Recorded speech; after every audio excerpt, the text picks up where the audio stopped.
era kansabe nti ku lunaku olwaliwo tuneebuulira ku ebyo tusaana okutambulirako nga bireme kututambuza nga tuli wamu. Ekyokulabirako ebitwawula kubanga omulembe gwaffe guno kati mulembe gwanfunirawa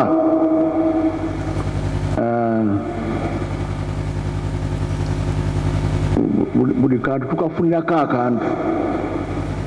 Ebitone bibatuwa n'ogamba nti tukoze tutya.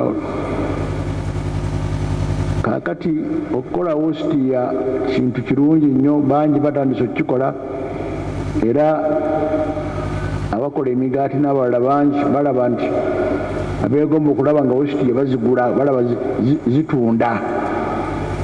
Kale bangi nabo batandise zikola, buli omu n'akola. Kati gwe n'ogenda ogula wali tomanyi na kye bagikozesezza.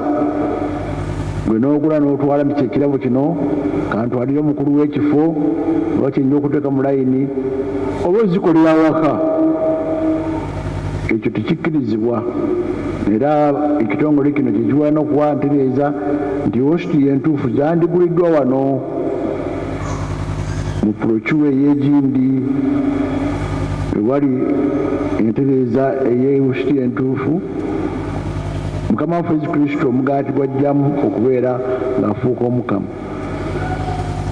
kubanga kyetulibeera kintu kya Katonda, kintu kiritagiko, kirina ekitiibwa kyakyo.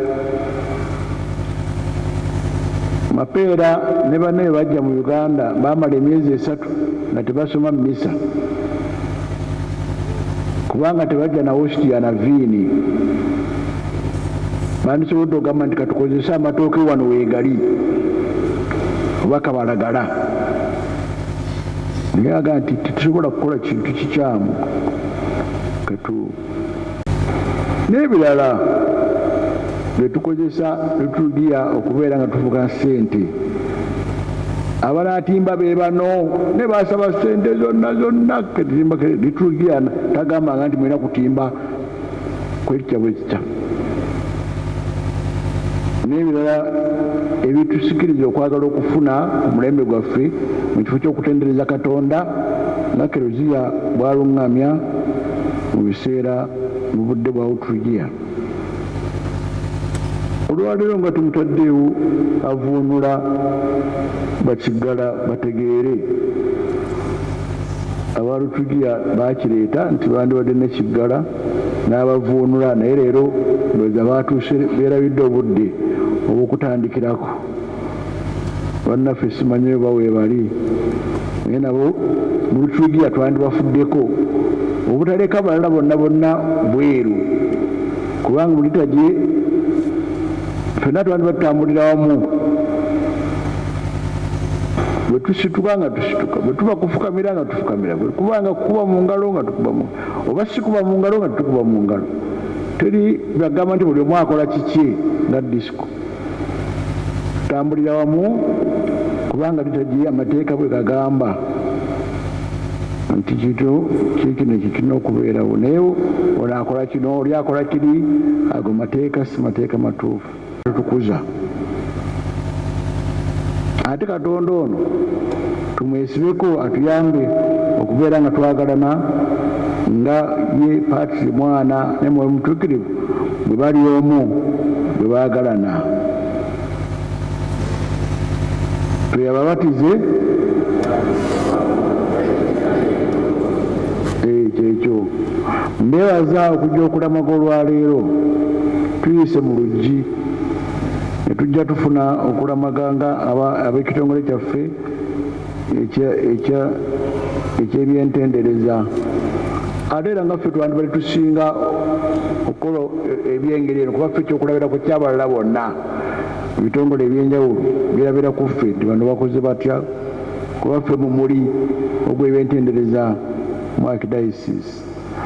Mwebale okujja okubeera abangi bamuti ne tukikola bulungi, era nsuubira nti twakoze byonna ebyetaagisa okweteekateeka okufuna endulu y'ensi ennamba, okufuna omuganyulo ku liturgia olwaleero,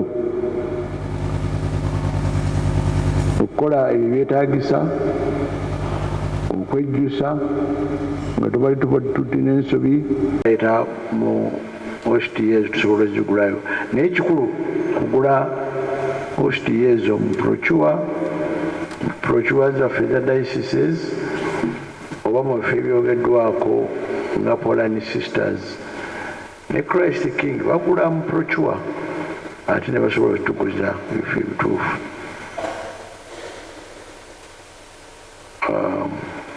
Ate ne ba Dominican Sisters bakola hostia ate ne aba sister ne Tororo Archdiocese ba Dominicans bakola hostia eziri genuine nezo naziyite mu brochure zaffe. Ekirala kitwogeddeko Papa Francis yakyogerako kya simu. Teri atalina simu kakati ku mulembe gwaffe era bw'ogamba nti abatalina simu muwanike emikono abamu batera kugiwanika baga nti iba naagamba sina simu naye olw'emikolo kati egyakolebwanga nga bishop ayingira naawe omukisa n'okuba akabonero k'omusalaba naye kati oba omukisa ate oli nga kukwata bukwasi simu ekyo nakyo nekiggwawo.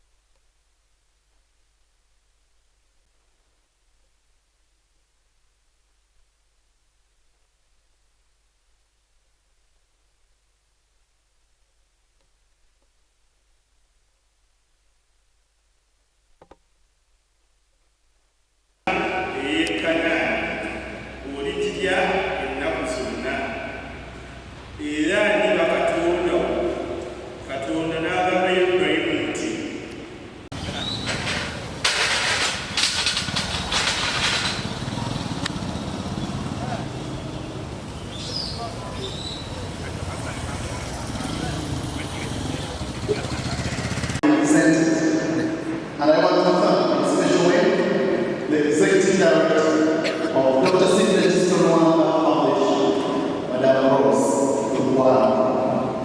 Ilikuwa ya nyingi za kuuli na Rose, katika rejea sasa, zinalikuwa katika kwa